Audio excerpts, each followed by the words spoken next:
여러분, 누군가 여러분에게 인생에서 가장 소중한 것을 내놓으라고 한다면 무엇을 떠올리시겠습니까? 오늘 우리가 다룰 이야기는 인류 역사상 가장 이해하기 힘들고 가장 잔인해 보이는 한 아버지의 선택에 관한 이야기입니다. 하지만 그 선택을 이해하기 위해선 우리는 먼저 이 아들이 어떻게 태어났는지를 알아야 합니다. 아브라함의 아내 사라. 그녀는 평생 불임이라는 낙인 속에 살았습니다. 여인으로서의 희망이 완전히 끊긴 90세의 나이, 생물학적으로도 또한 상식적으로도 아이를 갖는다는 건 불가능한 일이었습니다. 하지만 하나님은 그 불가능을 비웃듯 기적을 선물하십니다. 100세의 아브라함과 90세의 사라가 품에 안은 아이, 그가 바로 이삭입니다. 이 이름의 뜻은 웃음입니다. 평생 눈물로 지새웠던 사라의 장막에 90년 만에 처음으로 터져나온 진짜 웃음이었죠. 이삭은 단순한 아들이 아니었습니다. 아브라함에게는 자신의 생명보다 귀한 약속의 결정체였고, 사라에게는 자신의 존재 이유를 증명해준 살아있는 기적이었습니다. 그런데 이 웃음소리가 채 가시기도 전인 어느 날 새벽, 하늘로부터 청천벽력 같은 음성이 들려옵니다. 여호와께서 이르시되 내 아들 내 사랑하는 독자 이삭을 데리고 모리아 땅으로 가서 그를 번제로 드리라. 창세기 22장 2절. 여러분 들리십니까? 하나님은 굳이 이렇게 부르십니다. 그냥 이삭이 아니라 내 아들, 내가 사랑하는 단 하나뿐인 이삭이라고요. 100세에 기적으로 얻은 아들을 이제 아비의 손으로 직접 태워 죽이라는 명령. 이 말도 안 되는 요구 앞에 아브라함은 왜 단 한마디의 항변도 하지 않았을까요?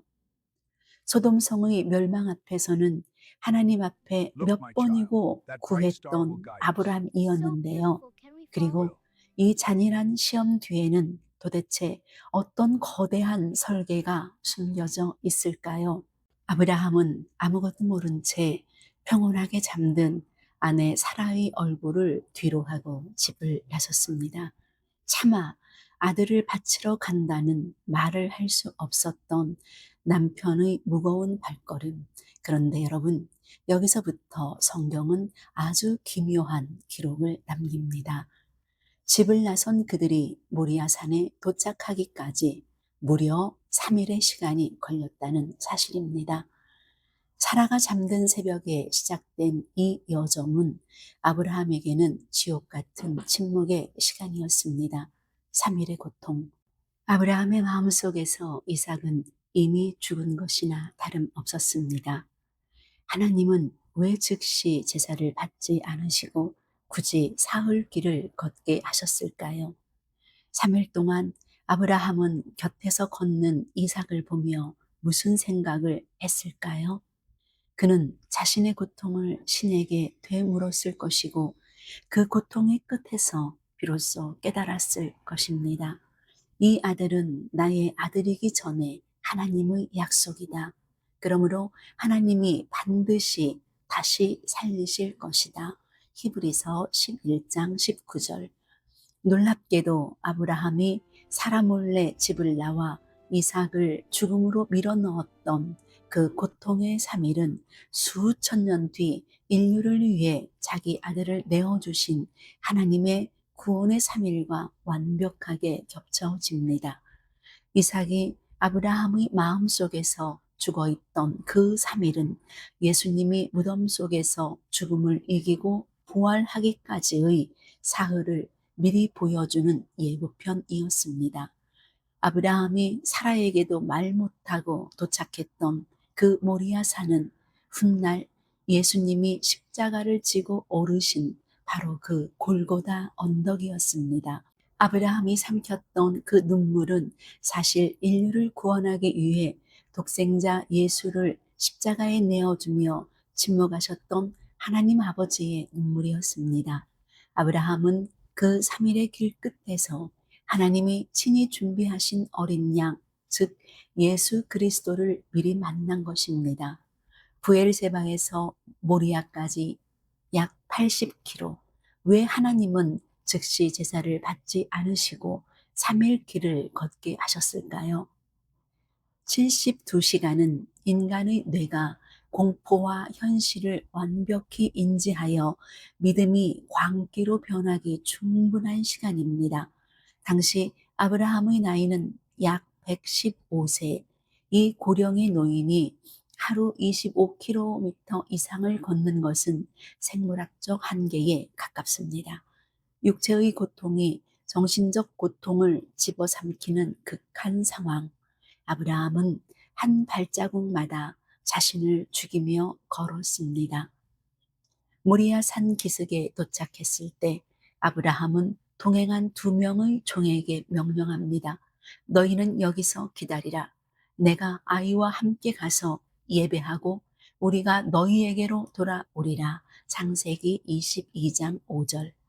만약 종들이 아비가 아들을 죽이려 함을 알았다면 그들은 아브라함을 막아섰을 것입니다. 신앙의 마지막 정점은 누구의 도움도 받을 수 없는 단독자로 신 앞에 서는 것임을 아브라함은 알았습니다. 또한 우리가 돌아오리라는 말 속엔 아들을 살려내실 하나님에 대한 믿음의 확신이 숨겨져 있었습니다. 이제 산을 오르는 건 2사람뿐입니다. 아브라함은 불과 칼을 들었고 이삭은 무거운 번제 나무를 지고 올라갑니다. 그때 정적을 깨고 이삭이 묻습니다. 아버지, 불과 나무는 여기 있거니와 범죄할 어린 양은 어디 있나이까? 이 질문은 아브라함의 심장을 도려내는 칼날이었습니다. 차마 네가 바로 그 양이다라고 말할 수 없었던 아브라함은 찢어지는 심장의 고통을 누르며 말합니다. 내 아들아, 번제할 어린 양은 하나님이 자기를 위하여 친히 준비하시리라. 창세기 22장 7절로 8절. 이것은 아들을 속이는 거짓말이 아니었습니다. 이해할 수 없는 극한의 슬픔 속에서도 하나님의 신실하심을 끝까지 붙잡으려는 아비의 마지막 신앙 고백이었습니다. 115세 노인과 혈기왕성한 소년 이삭은 아버지가 제단을 쌓고 밧줄을 꺼내는 순간 모든 것을 깨달았을 것입니다. 노쇠한 아버지가 아들을 강제로 결박하는 것은 전혀 불가능합니다. 하지만 이삭은 마음만 먹으면 도망칠 수 있었음에도 저항하지 않았습니다. 아버지가 믿는 하나님을 자신도 믿었기 때문입니다. 이삭은 스스로 제단 위에 누웠습니다. 그의 침묵은 무력이 아니라 스스로 선택한 완벽한 순종이었습니다. 정막만이 흐르는 산 정상, 이제 모든 준비는 끝났습니다.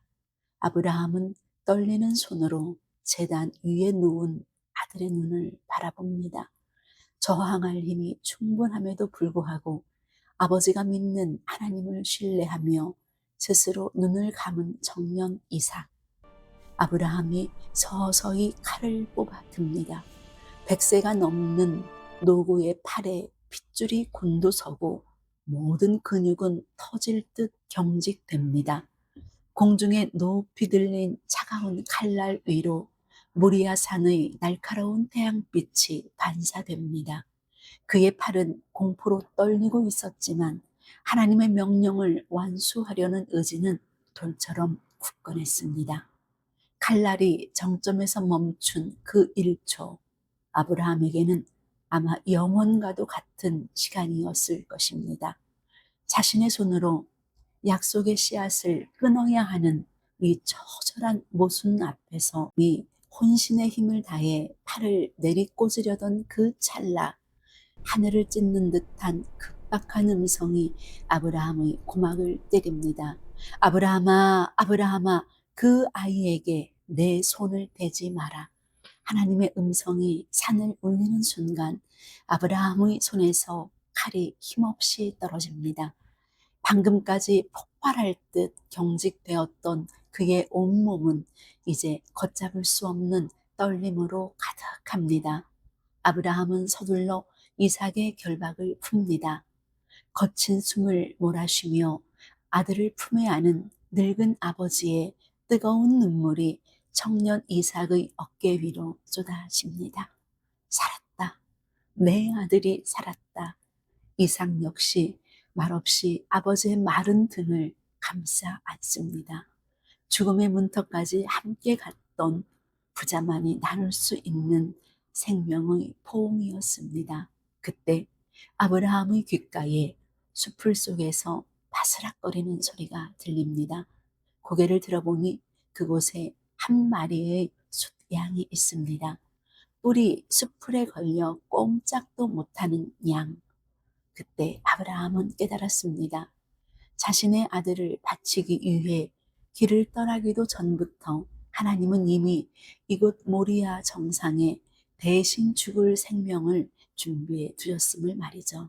이것이 바로 여호와 이레, 하나님이 준비하신다는 진정한 의미입니다. 그런데 여기서 우리는 성경의 기묘한 침묵을 보아야 합니다. 산에서 내려오는 장면에서 이삭의 이름은 기록에서 잠시 사라집니다. 시선은 이제 아브라함이 바친 준비된 숫양을 비춥니다. 그 숫양은 바로 인류의 죄를 대신 지고 십자가의 숫불에 뿔이 걸린 채 죽어갈 하나님의 어린 양, 예수 그리스도의 그림자였습니다. 하나님은 아브라함의 칼날은 막으셨지만 훗날 같은 장소에서 당신의 아들을 향한 심판의 칼날은 멈추지 않으셨습니다. 아브라함이 이삭을 돌려받으며 통복의 기쁨을 누릴 때 하나님은 우리를 위해 자기 아들을 내어주시는 말할 수 없는 고통을 묵묵히 견디고 계셨던 것입니다. 여러분, 아브라함은 모리아 산에서 이삭을 잃지 않았습니다. 오히려 그는 그곳에서 하나님의 가장 깊은 마음을 선물로 받았습니다. 하나님이 인간을 위해 장차 어떤 고통을 감수하실지 그 사랑의 무게를 몸소 체험한 유일한 인간이 된 것이죠. 이제 영상의 마지막에서 여러분께 조용히 묻고 싶습니다. 지금 여러분의 손에는 무엇이 들려 있습니까? 하나님이 주신 축복인 이삭 그 자체에 집착하고 있나요? 아니면 그 축복을 주신 하나님을 바라보고 있나요? 여러분이 가장 소중히 여기는 것을 내려놓아야 하는 모리아의 시간을 지나고 계신가요? 두려워하지 마십시오. 아브라함이 칼을 들었을 때 비로소 숫 양을 보았듯 여러분이 온전히 내려놓을 때 비로소 당신을 위해 예비된 하나님의 진짜 선물이 보일 것입니다. 여러분의 인생에도 이미 준비된 여호와 이레의 숫 양을 발견하는 은혜의 하루가 되시길 바랍니다. 성경 역사상 최초의 부동산 거래, 아브라함은 왜 아무 조건 없이 주겠다는 땅을 굳이 비싼 값을 치르고 샀을까요? 그가 막벨라 굴에 묻고자 했던 것은 아내 사라뿐만이 아니었습니다. 수천 년을 관통하는 하나님의 등기 권리증, 그 미스터리한 서막이 다음 시간에 펼쳐집니다. 제8화 막벨라 굴의 비밀, 절대 놓치지 마세요. 다음 시간에 찾아뵙겠습니다. 평안하세요. 샬롬.